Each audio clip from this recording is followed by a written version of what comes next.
Kotlin 2.2 brings improvements to value classes to make them possible to consume from Java. This means, for example, that you can now safely use them in libraries and support both Kotlin and Java clients. So in this video, let's take a look at what value classes are, how they normally work in Kotlin, and how we've improved the interop experience for Java users in this latest release. A value class allows you to wrap a single value into a class. At runtime, this value will be inline whenever possible, making this a lightweight solution that avoids extra allocations. If you wrap a type such as int into a value class, a primitive int will be used at runtime in most cases, which is much more performant. For example, if you want to represent colors in your application, you might want to introduce a color class instead of passing around simple int values representing colors, to make the code easier to understand and to provide a nicer API. This class here wraps a single int, which can store a color in ARGB format with 1 byte allocated for each color channel. Value classes support many of the capabilities of other classes. They can have constructors, initializer blocks, methods, and they can even implement interfaces. Let's say that in our application, colors must always have a full alpha value of 255. We can ensure this by adding a check in an init block like we would do for any other class. We can also add a utility method that can format the color into a hex string, using the hex format APIs of the standard library, which are also newly stable in Kotlin 2.2. Value classes can also contain properties, as long as there's no backing field required to store their data, because once the value is unwrapped and inlined at runtime, there would be nowhere to actually store those values. For the color class, we can add a couple of properties to easily read the individual color channels. These can all be computed with a bit of bit shifting based on the single stored value that we have. From here, creating an instance and working with the value class looks the same as any other class. We can call its constructor, access its properties, as well as its methods. However, at runtime, the instance of the class will be replaced with just the value that it wraps whenever that's possible. If we look at the bytecode generated, we'll see that there's no color instance allocated here. We're just using int values and calling into some static functions to process them.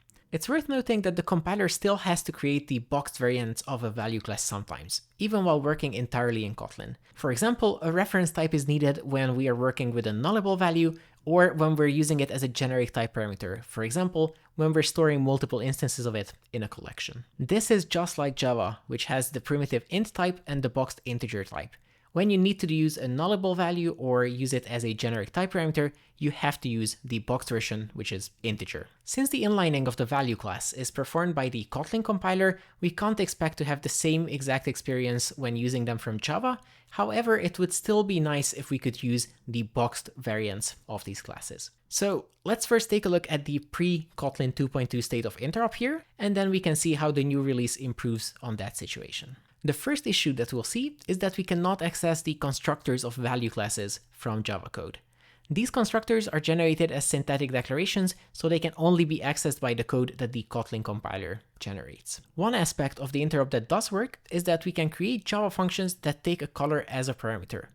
And when we call this from Kotlin, the compiler will automatically box the value on the Kotlin side before passing it to Java. However, the methods and the properties that we defined on the color class are not accessible within this Java method. The only thing that's visible here is the getter for the single contained value. And this would make the class quite hard to work with. Trying interop the other way, we also can't call Kotlin functions that take a color as a parameter or return a color.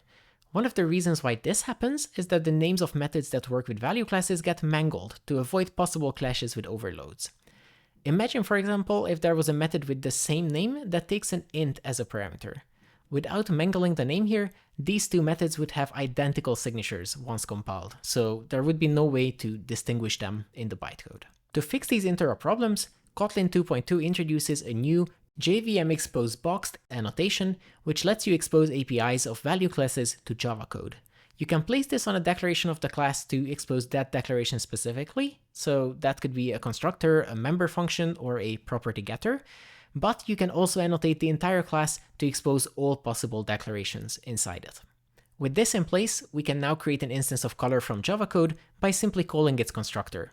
Its properties and methods are also available now, so we can easily fetch the value of a color channel or get the hex representation. We can add the JVM expose boxed annotation to the process color function as well, which will generate an overload of it that can take a boxed color as a parameter. This will then be available to call from Java code as expected. Of course, if you have several value classes in your project, or a lot of functions that work with value classes, and you want to expose all of them to Java users, you might not want to annotate each of them individually. You can instead add the JVM expose boxed compiler flag to your build configuration, which will expose all of these value class related declarations to Java users. With this, we no longer need to have any of the annotations in place, but our Java code can still access everything just like before. So that's how we're improving value class interop for Java in Kotlin 2.2. Of course, for the future, we're also keeping a close eye on Project Valhalla, which might bring further improvements to value classes and how they interop with Java. JVM expose boxed is an experimental feature for now, and we'd love for you to try it and tell us if it works for your use cases. Follow the links in the description to find the keep, which describes the feature in full technical detail, and join the related discussion there if you have any feedback.